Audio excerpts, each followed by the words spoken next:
Hello,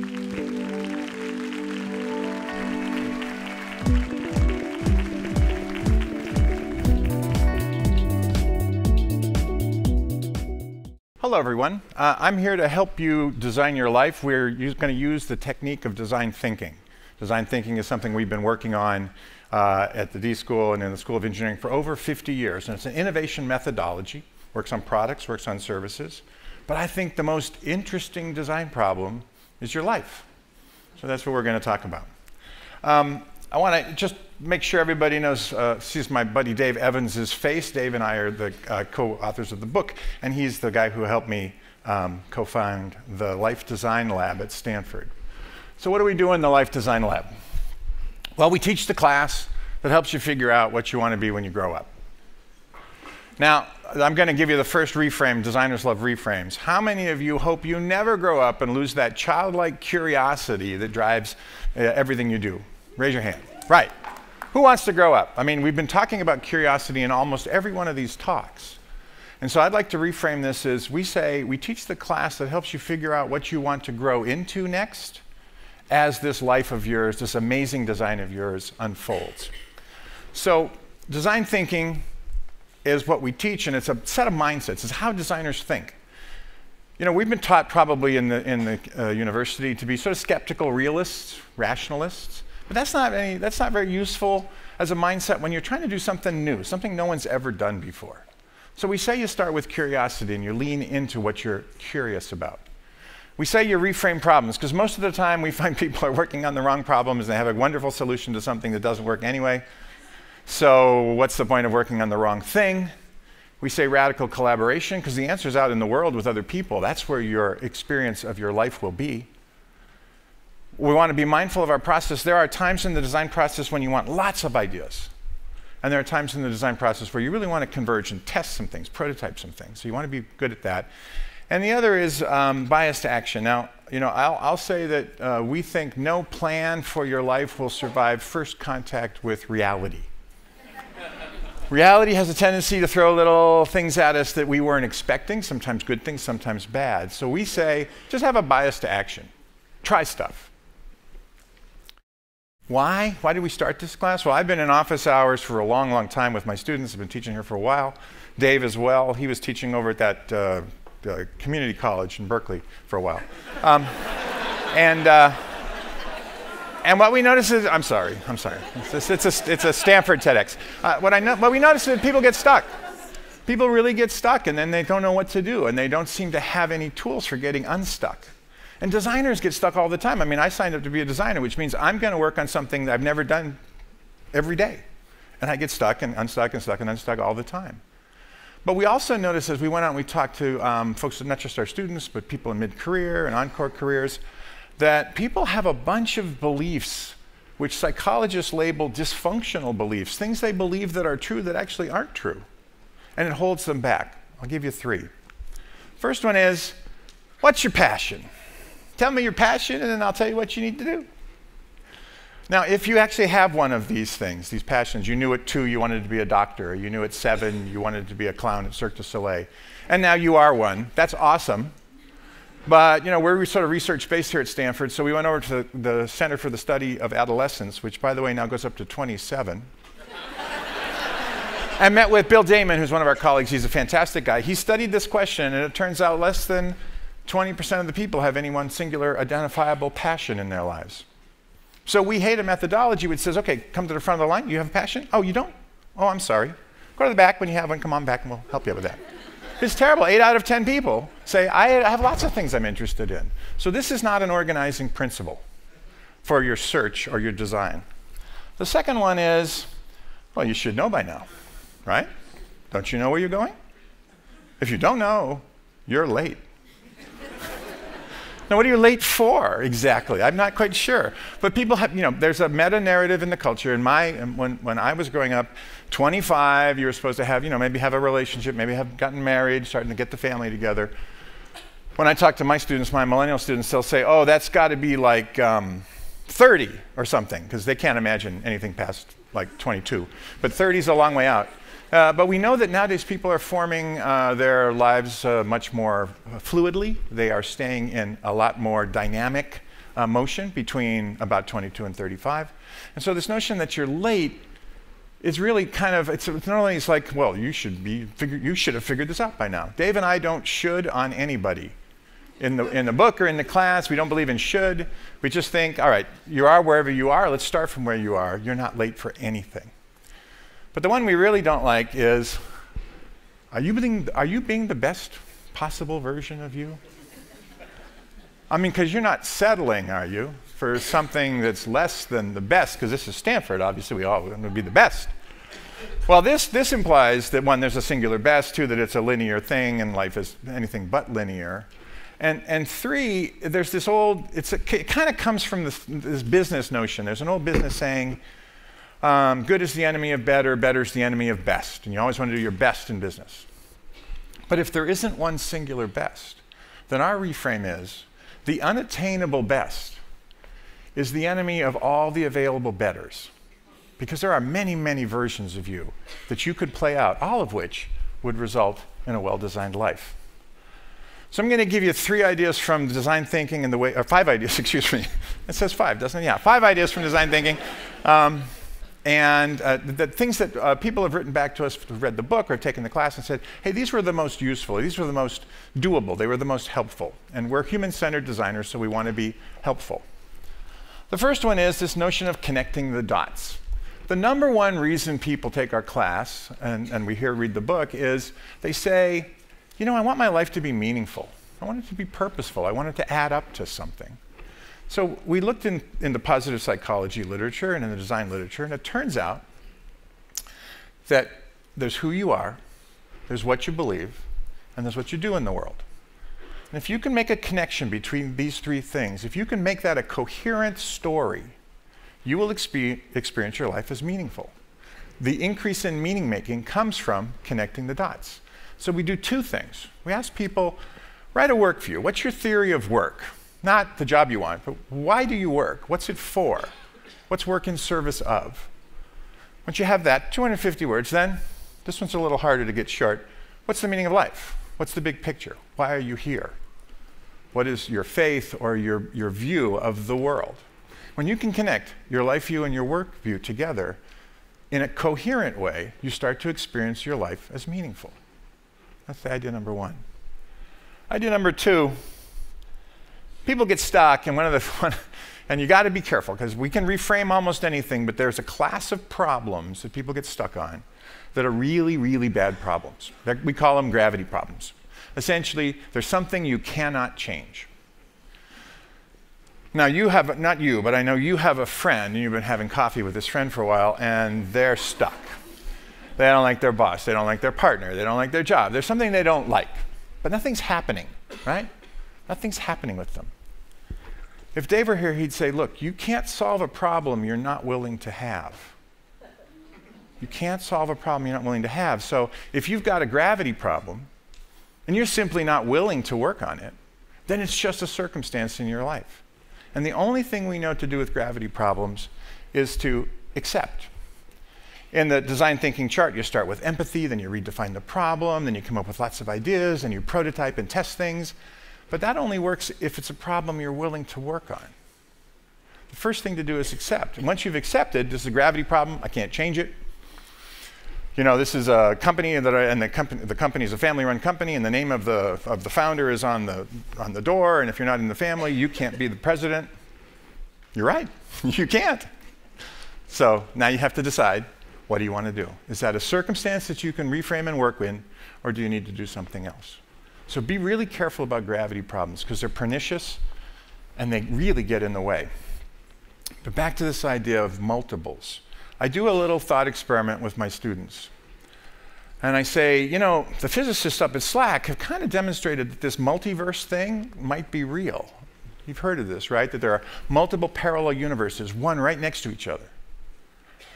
And I said, you know, we'll do a thought experiment. Let's say you could live in all the multiverses simultaneously. And not only that, but you would know about your life in each one of these instances. So you could go back and be the ballerina, and the scientist, and the CPA, and whatever else you wanted to be. You could have all these lives in parallel. When I ask them, how many lives are you? How many lives would you want?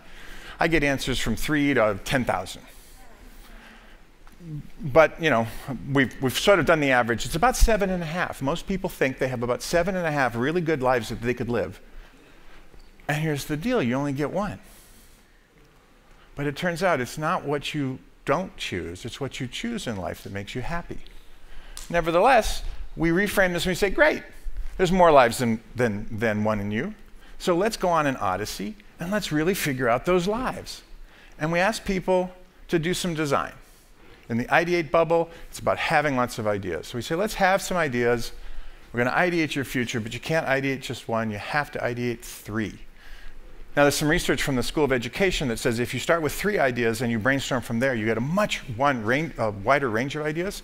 The ideas are more generative, and they lead to better solutions to the problem rather than just starting with 1 and then brainstorming forward. So we always do 3s. There's something magical about 3s.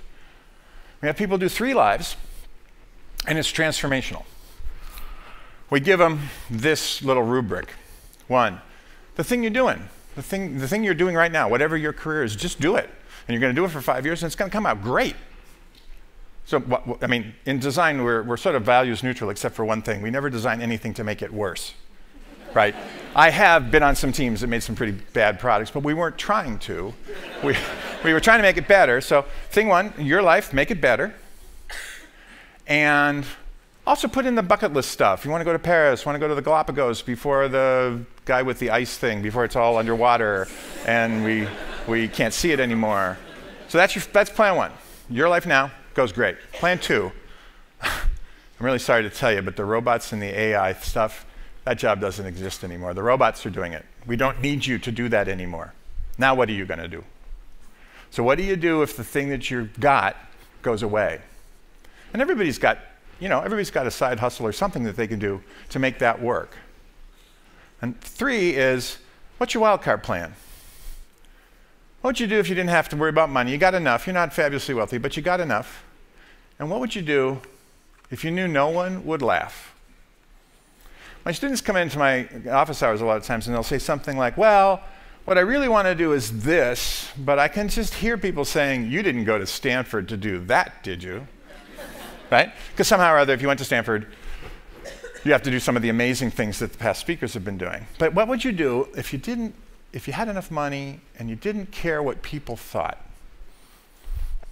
Anything from, I'm going to go study butterflies to I want to be a bartender, in Belize. What would you do? And people have those 3 plans. Now, what happens when they do this is, 1, they realize, oh my gosh, I could actually have imagined 3 completely parallel lives. They're all pretty interesting. 2, they rarely go become a bartender, in Belize. But a lot of times, the things that come up on the other plans were things that they left behind somehow. In the busyness of life, they forgot about those things. And so they bring them back and they put them in plan 1. They make their lives even better. Sometimes they do pivot. But mostly, they just use this as a method of ideating all the possible wonderful ways they could have a life. Now, you could start executing that, but in our model, the thing you do after you have ideas is you build a prototype. We have met people who've quit their job and suddenly done something else. It hardly ever works. You kind of have to sneak up on it because in our model, we want to set the bar really low, try stuff, have some success, do it again. So when we say prototype in our language, what we mean is a way to ask an interesting question. What would it be like if I tried this? A way to expose the assumptions. Is this even the thing I want, or is that just something I remember I wanted when I was 20? I got to go out in the world and do this, so I'm going to get others involved in prototyping my life. And I'm going to sneak up on the future, because I don't know if this is exactly what I want. The 2 kinds of life design prototypes, one we call a prototype conversation.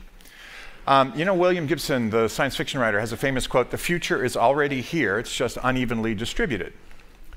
So there is someone who's a bartender in Ibiza. He has been doing it for years. I could go meet him and have a conversation, he or she.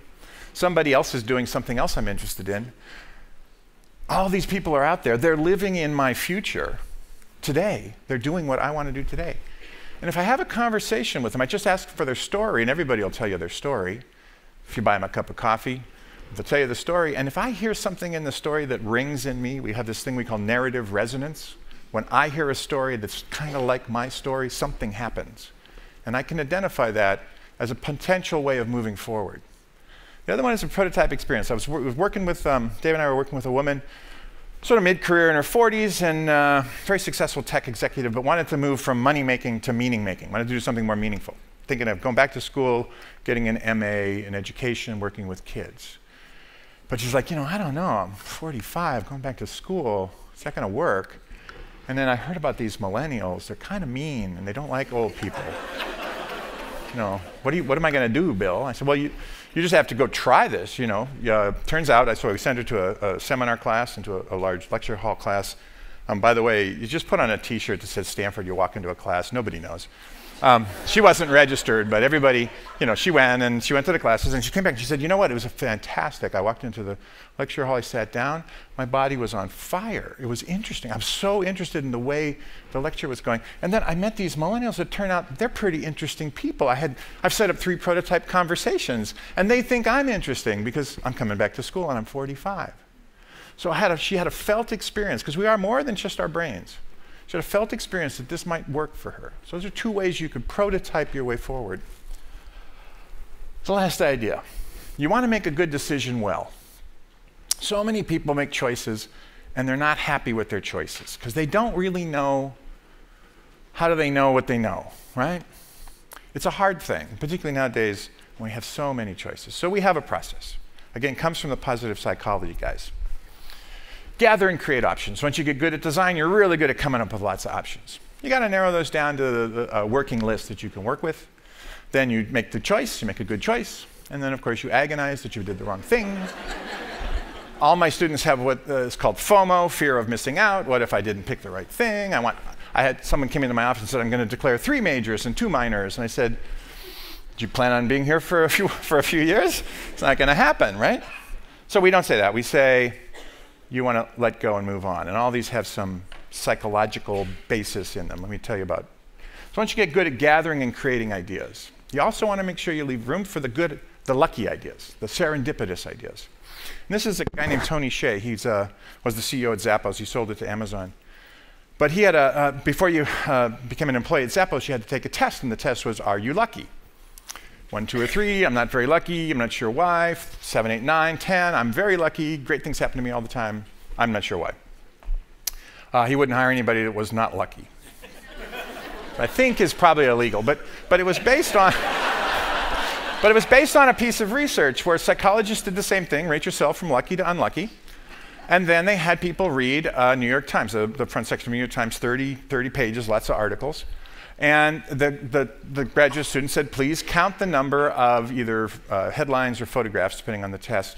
And if you get the right, when you get the whole thing read and you count the number of photographs, just tell the person at the end, and if you got the right number, you get $100. Of course, you all know that when a graduate student tells you what the experiment is, that's not the experiment. So inside this thing that looked like a New York Times 30 pages, front page, inside all the stories were little pieces of text that said, if you read this, the experiment's over, collect an extra $150. People who rated themselves as unlucky, by and large, got the right answer, 36 headlines, whatever it was, got the $100. People who rated themselves as lucky, 7, 8, 9, or 10, 80% of the time noticed the text and got the extra $150. It's not about being lucky. It's about paying attention to what you're doing and keeping your peripheral vision open. Because it's in your peripheral vision that those interesting opportunities show up, right? That you were not expecting. So you want to get good at being lucky. Narrowing down, this is quite simple.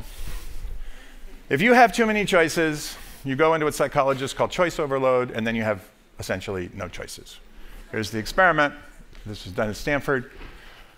You walk into a grocery store and there's a nice lady with she's got a table, and on the table she has 6 jams, and you come over, try the jams, have a sample, buy some jam.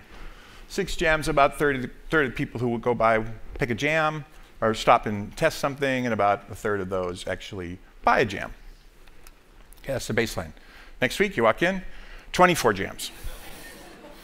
Jalapeno, strawberry, banana, whatever, all sorts of jams. Well, guess what happens? Twice as many people stop. Look at all these jams. It's so interesting. 3% of the people buy. When you have too many choices, you have no choice. What do you do when you have too many choices? Just cross off a bunch of choices. The psychologists tell us we can't handle more than 5 to 7. I'd say it's 5. If you've got a bunch of choices, cross them all off. Just pick the 5 and then make your decision there. Oh my God, what if I pick the wrong ones? What if I cross off the wrong ones? Right? Well, you won't, because it's the pizza or Chinese food thing. You're at the office and everybody says, hey, let's go out to lunch today. That sounds great. What do you want to do? Pizza or Chinese food? I don't care. Okay, everybody gets together and halfway, in the elevator on the way down, someone says, let's get Chinese food. Then you go, no, I want pizza. You won't make the decision until you won't decide how you feel about the decision until the decision's made. That's a piece of research that's been done again and again and again. So just cross them off. If you cross off the wrong one, you'll have a feeling somewhere in your stomach that you did the wrong thing. Choosing. This is about that feeling in your stomach. You cannot choose well if you choose only from your rational mind. This is Dan Goleman, who wrote the book on emotional intelligence.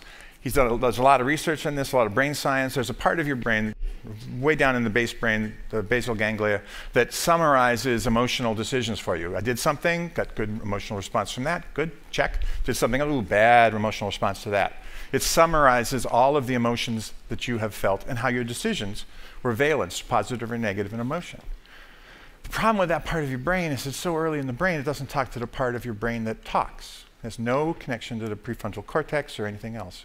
It's only connected to your GI tract and your limbic system. So it gives you information through felt sensations, a gut feeling. Without that, you can't make good decisions.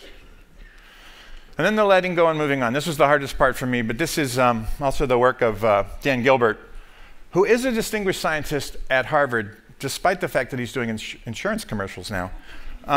And he's been studying decision-making and how do you make yourself happy. So you walk in, another psychology experiment. The postdoc has got 5 Monet prints, 5 pictures from Monet, and you rank them from best to least. I like this one the most. I like this one the least. Number 1 and number 5. Thank you very much. The experiment's over. Oh, by the way, as you're walking out, the grad student says, I kind of screwed up and I bought too many of number 2 and 3. So if you want to take one home, you can just have it. 2 conditions. In one case, take it home and have it, but don't bring it back because I'm kind of embarrassed, and just keep it. You can't exchange it. Second condition, I got lots of these. If you don't like the one you picked, you can swap it back and pick another one. And of course, everybody picks number 2. It's a little better than number 3. Bring people back in a week later, say, re-rank the stimuli. Which one do you like now? The people who are allowed to change their mind don't like their painting. They don't like the print. They don't like the other one anymore. They don't like any of them anymore. In fact, they don't like the whole process, and they have destroyed their opportunity to be happy. The people who were told, you pick it, it's yours, you can't return it, love their print. They typically rank it as number 1 and think the rest of them suck. If you make decisions reversible, your chance of being happy goes down like 60 or 70%. So let go and move on. Make the decision irreversible. And by the way, as a designer, that's no problem because you're really good at generating options. That's what you're great at ideation. You're really good at prototyping to get data in the world to see if that world is going to be the world you want to live in. So you have no fear of missing out. It's just a process, mindful of process. Collect, reduce, decide, move on. That's how you make yourself happy. So the 5 ideas, connecting the dots to find meaning through work and life views. Stay away from gravity problems because I can't fix those and neither can you. Reframe those to something that is workable. Do 3 plans, never 1. Always do 3 of everything. 3 ideations for any of the problems you're working on to make sure that you've covered not just the ideas that you had when you started, but all the other ideas that are possible. Prototype everything in your life before you jump in and try it, and choose well. There's no point in making a good choice poorly. Choose well, and you will find that things in your life are much easier. And you can do this. We know you can because thousands of students have done it. 2 PhD studies have been done in the class that demonstrate higher self-efficacy, lower dysfunctional beliefs. It's a fascinating process to watch people who don't think of themselves as creative go through this class and walk out saying, you know what? I'm a pretty creative person. what David Kelly calls creative confidence. So we know you can do it. Thank you very much. It's simple. Get curious, talk to people, and try stuff. And you will design a well-lived and joyful life. Thank you.